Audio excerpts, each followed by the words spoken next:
Hello po, welcome to my channel. Andito po tayo ngayon sa Santa Fe to Tigbao Road. Ito pong kalsadang to ay binuksan noong 2014.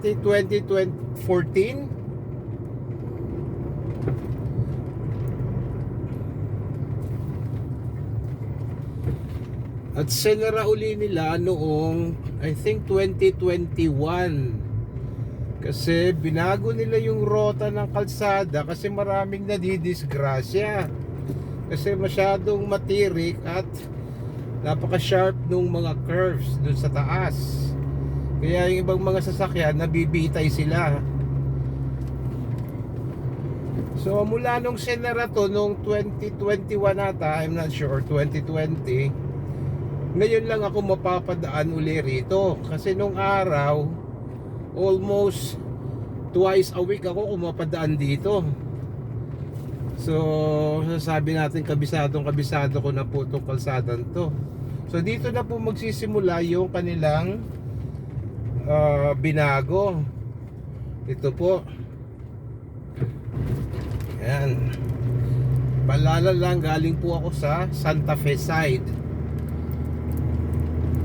So makikita nyo po sa sides, pati yung reinforce na nila.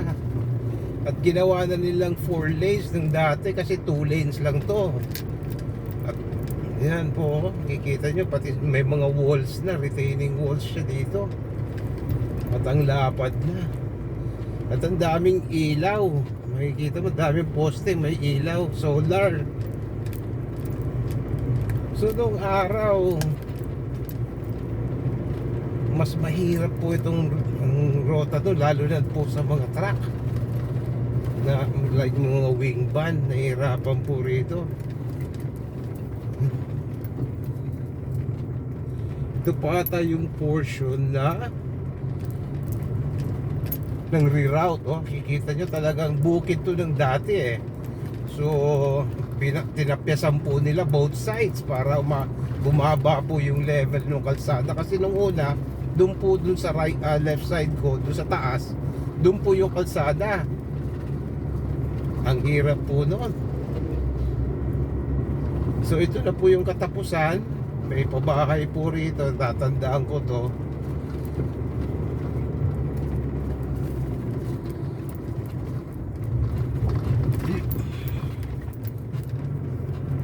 Ayan, ganda na, bilis na ng biyahe. Hindi na naghihirap yung sasakyan, hindi na magiging problema. At meron din po ako isang portion na papakita mamaya, yung magdudugtong nitong kalsadang to papunta dun sa Tacloban Bypass Road. So pangit ang hindi nila inayos yung itong banda rito.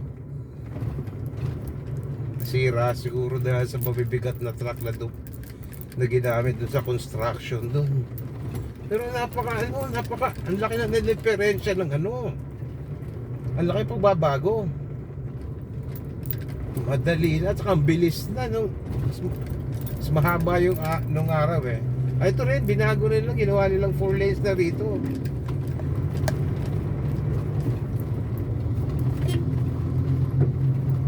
Araw kasi marami kasing batang naglalaro dito kaya mas magandang lawak nila. Sana pati itong banda rito i-expand rin nila, gawing 4 lanes kasi national highway to shortcut to kung galing kang Samar or papunta ka ng Ormoc na hindi mo na kailangan dumaan ng Tacloban. Ito ang dadaanan mong rota.